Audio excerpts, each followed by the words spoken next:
తెలంగాణ రాష్ట్రంలో ఆంధ్ర పెత్తందార్ల కబంధ హస్తాల్లో తెలంగాణ చిక్కుకుపోయిందా అంటే అవుననే సమాధానం వస్తుంది.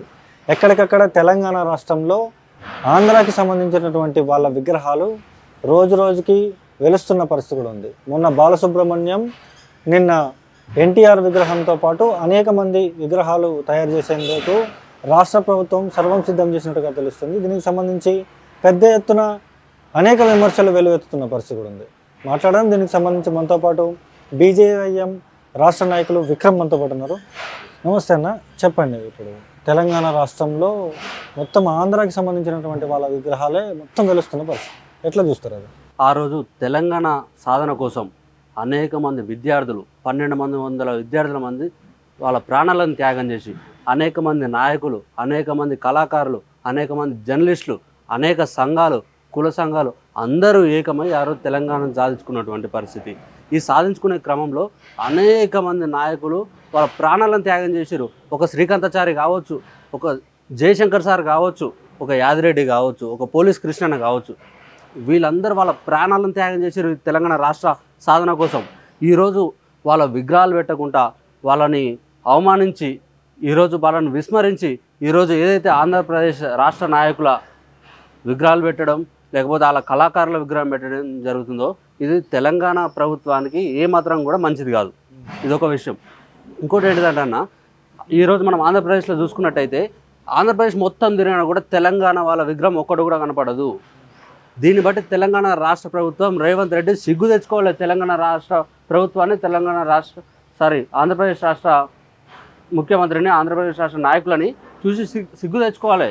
ఈరోజు అవతల రాష్ట్రంలో చూసుకుంటే మన తెలంగాణలో విగ్రహం ఒక్కటి కూడా ఉండదు. ఈడనేమో తెలంగాణ వాళ్ళని విస్మరించి, తెలంగాణ వాళ్ళని అవమానించి ఈరోజు ఆంధ్రప్రదేశ్ నాయకులయ్యి ప్లస్ వాళ్ళ కళాకారులై విగ్రహాలు పెట్టే పరిస్థితి ఈరోజు తెలంగాణ రాష్ట్రంలో ఏర్పడ్డది. తెలంగాణ ప్రజలు తప్పకుండా బుద్ధి చెప్తారు. తెలంగాణకు ఆకలినైనా భరిస్తారు కానీ ఆత్మగౌరవాన్ని మాత్రం సహించరు. ఈ విషయం గుర్తుపెట్టుకొని వాళ్ళు నిన్న ఎవరైతే టీడీపీ నాయకులు ఎవరైతే ఉంటారో వాళ్ళు ఒక సభలో ఒక వ్యక్తి మాట్లాడిండు. ఏమని మాట్లాడిందంటే, తెలంగాణ పదం అనేది అసలు డిక్షనరీలోనే లేదు, అసలు ఏడుంది తెలంగాణ అనే పదం అన్నట్టు కూడా మాట్లాడింది. ఎట్లా చూస్తారు అన్న? వాళ్ళకు తెలంగాణ మీద ప్రేమ లేదు, వాళ్ళకు తెలంగాణ అంటే అసహ్యం, వాళ్ళకు తెలంగాణ అంటే కోపం. వాళ్ళు ఏదైనా మాట్లాడతారు. కనీసం ఈ రాష్ట్ర ప్రభుత్వానికి, రాష్ట్ర ముఖ్యమంత్రి రేవంత్ రెడ్డికి సిగ్గు ఉండాలి కదా.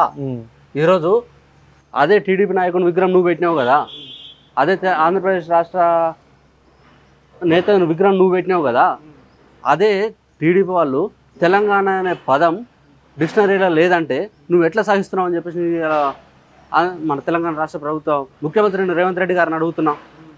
అసలు తెలంగాణ గురించి ఈరోజు ఆ మాట మాట్లాడినవానికి ఏం తెలుసు?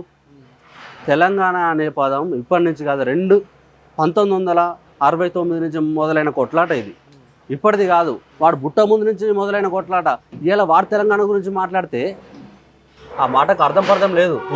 ఇప్పుడు బీజేపీ పార్టీలో కూడా ఎవరైతే తెలంగాణ ఉద్యమకారులు కూడా ఉన్న పరిస్థితి ఉంది. వాళ్ళు ఎందుకు అంత మౌనంగా ఉన్నారు? ఎందుకు ఈ విషయాల మీద పట్టించుకోవట్లేదు? తెలంగాణ ఉద్యమకారుల విషయంలో కావచ్చు, లేకపోతే ఈ విగ్రహాల విషయంలో కావచ్చు, వీళ్ళు ఎందుకు మాట్లాడట్లేదు బీజేపీ పార్టీ నాయకులు? లేదన్న, ఎక్కడోళ్ళు అక్కడ ప్రశ్నిస్తారు. ఏ స్థాయి కార్యకర్తలు, పార్టీల అవకాశం ఉన్నోళ్ళు మీడియాకి అంటారు, మీడియా ముందులకు పోయేటోళ్ళు ప్రతి ఒక్కరు వివిధ రకాలుగా ప్రశ్నిస్తారు. ఎవరు ఈరోజు మీరు చూసుకున్నట్టయితే తెలంగాణ సంపద కావచ్చు, వీళ్ళు అనేక మంది నాయకులు, బీజేపీ నాయకులు ప్రశ్నిస్తారు ఈ విషయం మీద. ఓకే, ఏం చెప్పదలుచుకున్నారు? రాష్ట్ర ప్రభుత్వాన్ని ఏం డిమాండ్ చేయదలుచుకున్నారు? అసలు మీరు ఏం చేయదలుచుకున్నారు ఈ విగ్రహాల విషయంలో? మీరు మౌనం వహిస్తున్నారంటూ కూడా చాలామంది మాట్లాడుతూ ఉన్నారు. ఏదైతే కాంగ్రెస్ పార్టీ, బీజేపీ రెండు ఒకటే, లోపల అంతా మాట్లాడుతూ ఉన్నారు. ఒక బీజేపీ రాష్ట్ర నాయకుడిగా నేను మాట్లాడుతున్నా, నేను ఒక పార్టీ రాష్ట్ర నాయకుడిగా నేనే మాట్లాడుతున్నా కదా, నా పార్టీని రిప్రజెంట్ చేస్తూ నేను మాట్లాడుతున్నా. ఈరోజు మీరు బీజేపీ నాయకులు మౌనం వహిస్తారని మీరు ఎట్లా అంటారు? నేను ప్రశ్నిస్తున్నా.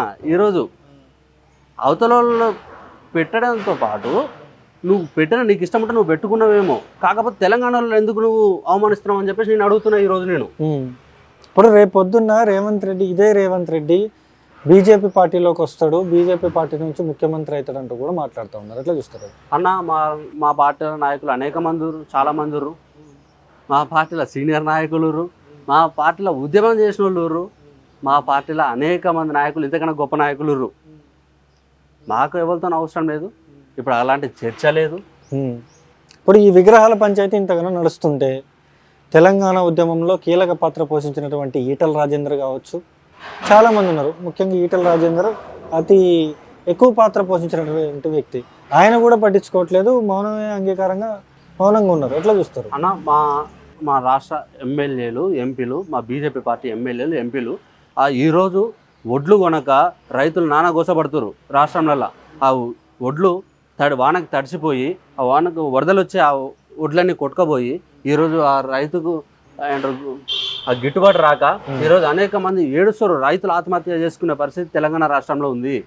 ఇప్పుడు వాళ్ళ రైతులకు న్యాయం చేయడం కోసం తెలంగాణ రాష్ట్రం మొత్తం రైతుకు భరోసా కల్పించడానికి ఒక యాత్ర చేస్తుర్రు. రైతు గోస బీజేపీ భరోసా అని చెప్పేసి ఒక పెద్ద యాత్ర చేస్తుర్రు. ఇప్పుడు ఈటల రాజేందర్ గారు కావచ్చు, ఇంకా అనేక మంది ఎమ్మెల్యేలు ఎంపీలు ఆడ బిజీగా ఉన్నారు. ఏమంటారు, రాష్ట్రం మొత్తం తిరుగుతున్నారు. ఇంకా వాళ్ళు వచ్చినట్టు కూడా లేరు. ఇప్పుడు మరి తెలంగాణ రాష్ట్రంలో ఇప్పుడు జూన్ 2 వస్తే తెలంగాణ రాష్ట్ర ఆవిర్భావ దినోత్సవం వస్తుంది. ఇప్పుడు మరి దాని గురించి అసలు బీజేపీ పార్టీ నాయకులు ఎక్కడ కూడా మాట్లాడట్లేదు. లేదన్న, ఈరోజు సాయంత్రం నుంచే కార్యక్రమాలు మొదలైనవి. ఈ రోజు నుంచే తెలంగాణ ఆవిర్భావ దినోత్సవం గురించి ఈరోజు సాయంత్రం నుంచే కార్యక్రమాలు మొదలైనవి. ఈ రోజు నుంచి నడుస్తున్నాయి. ఎటువంటి పోరాటం చేయబోతుంది బీజేపీ పార్టీ? అన్న, ఆ రోజు తెలంగాణ వస్తే మాకు నీళ్ళు వస్తాయి, మాకు నిధులు వస్తాయి, మాకు నియామకాలు వస్తాయి అని చెప్పేసి అనేక మంది విద్యార్థులు, అనేక మంది జర్నలిస్ట్ సంఘాలు ప్లస్ అందరూ ఏకమై చెప్పేసి తెలంగాణను కొట్లాడారు. తెలంగాణ వస్తే మాకు నిధులు వస్తాయి, మాకు తెలంగాణ వస్తే మాకు నీళ్ళు వస్తాయి, మాకు ఉద్యోగాలు వస్తాయి, మా అమ్మాయిని చదువుకుంటాం, మేము చదువుకుంటాం, ఏదైనా జాబ్ చేసుకుంటాం, మాకు నౌకరు వస్తుంది పక్క రాష్ట్రపోని కాకుండా అని చెప్పేసి అనేక మంది ఆశతోని కొంతమంది ప్రాణాదులు పెట్టి నేను చచ్చిపోతే నా మిగతా వాళ్ళందరికీ కూడా నాకు మా అందరికి కూడా ఉద్యోగాలు వస్తాయి కాబట్టి నేను ప్రాణత్యాగం చేస్తున్నాను అని చెప్పేసి చచ్చిపోయారు. తెలంగాణ వచ్చినాక పాత బీఆర్ఎస్ గవర్నమెంట్ కావచ్చు, ఇప్పుడున్న ప్రస్తుత కాంగ్రెస్ గవర్నమెంట్ కూడా కావచ్చు, అందరినీ మోసం చేసే ప్రయత్నం ఈ ప్రభుత్వాలు చేసినాయి.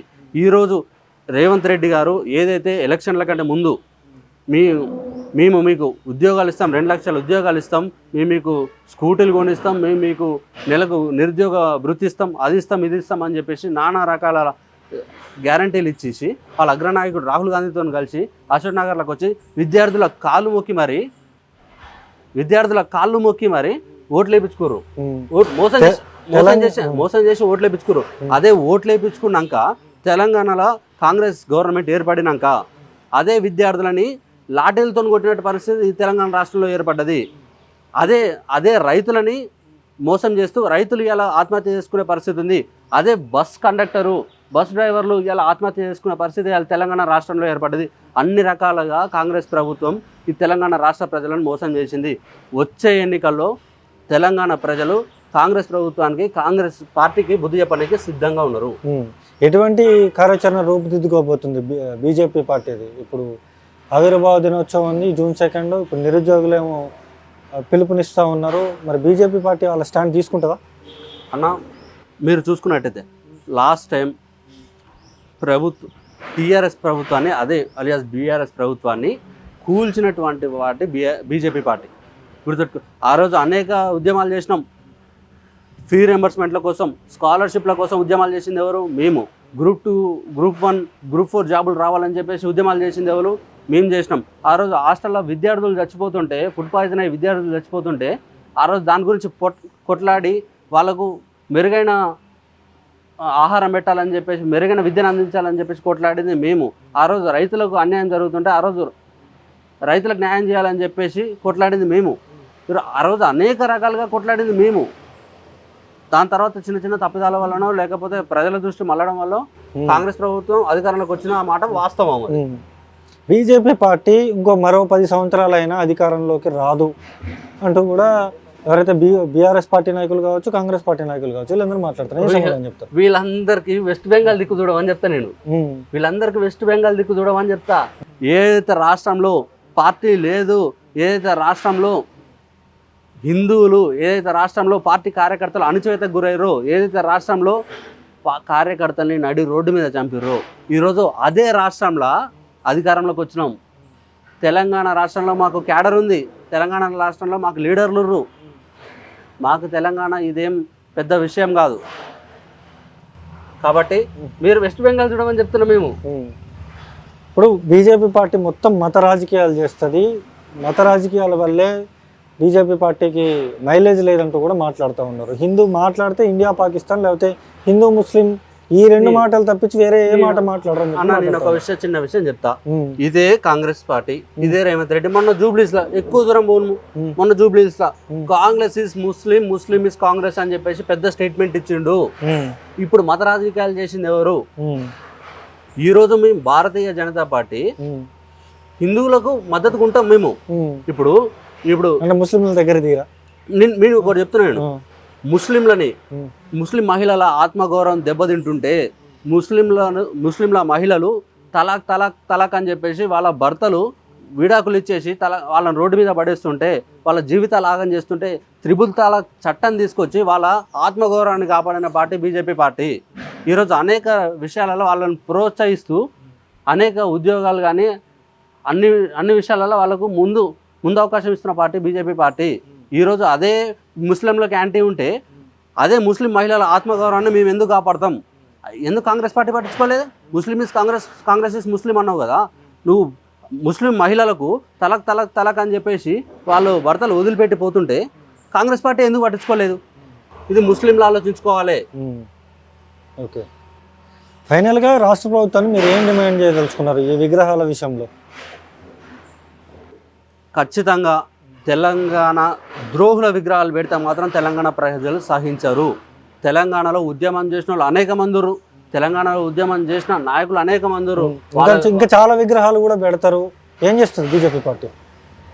ఇంకోసారి కనుక తెలంగాణ ద్రోహుల విగ్రహాలు పెడితే మాత్రం మూకుమ్మడిగా అసెంబ్లీని కానీ సెక్రటేరియట్ కానీ మేము ముట్టడిస్తేందుకు మేము సిద్ధంగా ఉన్నాం, దాన్ని అడ్డుకుంటేందుకు మేము సిద్ధంగా ఉన్నాం. తెలంగాణ ద్రోహుల విగ్రహాలు పెడితే మాత్రం ఊరుకోం. అది మా స్టాండ్. అది చూస్తున్నాం కదా, తెలంగాణ రాష్ట్రంలో ఎవరైతే ఆంధ్రాకి సంబంధించినటువంటి వాళ్ళ విగ్రహాలు పెడితే మాత్రం మేము ఊరుకుండేది లేదంటూ కూడా బీజేపీ పార్టీ నాయకులు అయితే బగ్గుమంటున్న పరిస్థితి అయితే ఉంది. ఇది ఇక్కడ ఉన్న పరిస్థితి. కెమెరా పర్సన్ విజయ్తో సన్నీ మైక్ టీవీ, హైదరాబాద్.